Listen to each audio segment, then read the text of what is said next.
Hello friends, welcome to Delicious Kitchen. இன்றைக்கு நல்ல உப்பலான பூரியும் கொஞ்சம் டிஃப்ரெண்டான பூரி மசாலாவும் செய்கிறது எப்படின்னு தான் பார்க்க போகிறோம். முதல்ல பூரி செய்கிறதுக்காக நான் 2 கப் அளவுக்கு மாவு எடுத்திருக்கிறேன். நீங்கள் மைதா மாவு, ஆட்டா மாவு, கோதுமை எது வேணுமென்றாலும் யூஸ் பண்ணலாம். இதில் நான் இப்போ 1 டீஸ்பூன் அளவுக்கு உப்பு, 1 டீஸ்பூன் அளவுக்கு சீனி சேர்த்து மிக்ஸ் பண்ணி கொள்கிறேன். கூடவே எண்ணெய் 1 மேசைக்கரண்டி அளவுக்கு சேர்த்துருக்கிறேன்.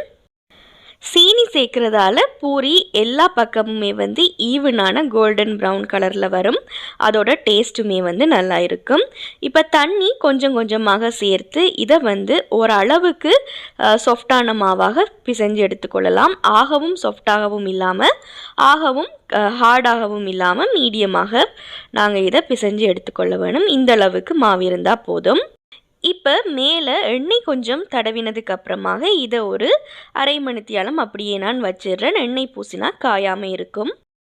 இப்போ பூரி கிழங்கு செய்கிறதுக்காக ஒரு மீடியம் சைஸ் வெங்காயத்தில் கொஞ்சமாக உப்பு சேர்த்து நல்ல கோல்டன் ப்ரௌன் கலருக்கு இதை ஃப்ரை பண்ணி எடுத்து இது ஒரு பேஸ்ட்டாக அரைச்சி எடுத்துக்கொள்ள போகிறேன். அதுக்கப்புறமாக தாளிக்கிறதுக்காக கொஞ்சம் எண்ணெய் சேர்த்து அதில் ஒரு மீடியம் சைஸ் வெங்காயம், அதோட கொஞ்சமாக கருவேப்பிள்ளை, வரமிளகாய் ஒரு 3 சேர்த்துருக்கிறேன். அதோட கடுகு சீரகம் 1/4 டீஸ்பூன் அளவுக்கு சேர்த்தா போதும். அதோட நீங்கள் உளுத்தம்பருப்பு வேணும்னாலும் சேர்த்துக்கொள்ளலாம். ஆனால் நான் இன்றைக்கு சேர்க்கலை. இது கொஞ்சம் வதங்கி வந்ததுக்கு அப்புறமாக இதில் நான் இஞ்சி, பூண்டு, பச்சை மிளகாய் 2 சேர்த்து இடித்து வச்சுருக்கிறேன். இந்த பச்சை மிளகாயை இப்படி இடித்து சேர்க்கும் பொழுது நல்ல ஃப்ளேவர் கொடுக்கும். அதோட தேவையான அளவுக்கு மஞ்சள் தூளும் சேர்த்து ஒரு லோ ஃப்ளேமில் வச்சு நீங்கள் இதை வதக்கினதுக்கு அப்புறம் இதில் நான் கொஞ்சம் தண்ணி சேர்த்துக்கொள்கிறேன், கரைஞ்சி போகாமல் இருக்கிறதுக்காக. இப்போ இதில் வேக வச்சு மசிச்சு வச்சுருக்கிற உருளைக்கிழங்கு சேர்த்துருக்கிறேன். வேக வைக்கும் பொழுதே உப்பு சேர்த்து வேக வச்சு எடுத்துக்கொள்ளுங்க. இப்போ இதை நல்லா மிக்ஸ் பண்ணதுக்கு அப்புறமாக இதில் நீங்கள் தேவையான அளவுக்கு தண்ணீர் சேர்த்து உங்களுக்கு தேவையான மாதிரி கிரேவியாகவும் செய்து கொள்ளலாம்.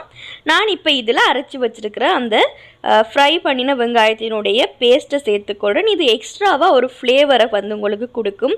சில பேருக்கு இது பிடிக்காமலும் இருக்கலாம். அப்படியானவங்க நீங்கள் இந்த வெங்காயம் ஃப்ரை பண்ணி போடுறதை மட்டும் ஸ்கிப் பண்ணிவிட்டு மற்ற எல்லா ஸ்டெப்ஸும் ஃபாலோ பண்ணலாம். இப்போ இதில் நான் கொஞ்சமாக கொத்தமல்லி தழை சேர்த்து ஒரு 2 நிமிஷம் தண்ணீர் சேர்த்ததுக்கு அப்புறமாக இதை கொதிக்க விடுறேன். உங்களுக்கு எந்த மாதிரி கன்சிஸ்டன்சியில் தேவையோ அதுக்கேற்ற மாதிரி நீங்கள் தண்ணீர் சேர்த்துக்கொள்ளலாம்.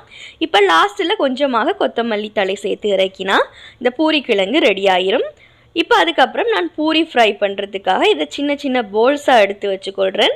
எப்போவுமே நாங்கள் எல்லாத்தையுமே ரெடி பண்ணிவிட்டு ஃப்ரை பண்ண ஆரம்பித்த மாதிரி இருந்தால் ஈஸியாக இருக்கும். அதனால் இப்போ எல்லா மாவையும் உருண்டை பிடிச்சதுக்கு அப்புறமாக சப்பாத்தி கட்டையில் இந்த மாதிரி மாவை தூவி இதை நல்ல ரவுண்ட் ஷேப்புக்கு பரப்பி எடுத்துக்கொள்ளலாம். பூரி நல்ல உப்பலாக வரணும்னு சொன்னால் அதிக அழுத்தம் கொடுக்காமல் லைட்டாக இந்த மாதிரி கொஞ்சம் தடிப்பாக இருக்கிற மாதிரி நாங்கள் அழுத்தி எடுக்க வேணும். ஆகவும் நாங்கள் தட்டையாகவும் அழுத்தி எடுத்தால் நல்ல உப்பலாக வராது. ஸோ அந்த ஓரங்கள் எல்லாமே கொஞ்சம் தடிப்பாக இருக்கிற மாதிரி பார்த்துக்கொள்ளுங்க. அதோட அடுத்த டிப் எண்ணெய் நல்ல சூடாக இருக்க வேணும். அப்போ தான் பூரி நல்லா உங்களுக்கு மேலே எழும்பி உப்பி வரும். நீங்கள் சூடு இல்லாத நேரத்தில் அந்த மாவை இதில் சேர்த்துட்டிங்களா இருந்தால் உங்களுக்கு உப்பி வராது, கொஞ்சம் ஹார்டாக இருக்கிற மாதிரியும் இருக்கும். ஸோ நல்லா சூடாக இருக்க வேணும். இப்போ 2 சைடும் மாற்றி எடுத்தால் பூரி ரெடி ஆகிரும். பூரியை எண்ணெயில் சேர்த்ததுக்கு அப்புறமாக கரண்டியால் மேலே நல்லா அழுத்தி விட்டிங்களா இருந்தால் இந்த மாதிரி நல்லா உப்பி வந்துடும். கலரும் அந்த சுகர் சேர்த்ததால் அழகான ஒரு கோல்டன் ப்ரௌன் கலரில் கிடைக்கும். ஸோ பூரி கிழங்கு செய்கிறது ஈஸி தான், ஆனால் தெரியாத பிகினர்ஸுக்கு இது யூஸ்ஃபுல்லாக இருந்திருக்குமென்று நினைக்கிறேன். பூரி கிழங்கு நீங்கள் இந்த மாதிரி ஒரு தடவை ட்ரை பண்ணி பாருங்கள், உங்களுக்கு ரொம்பவே பிடிக்கும். பிடிச்சிருந்தா மறக்காமல் என்னுடைய சேனலை சப்ஸ்கிரைப் பண்ணி இந்த வீடியோவை லைக் பண்ணி ஷேர் பண்ணுங்கள். Thank you for watching.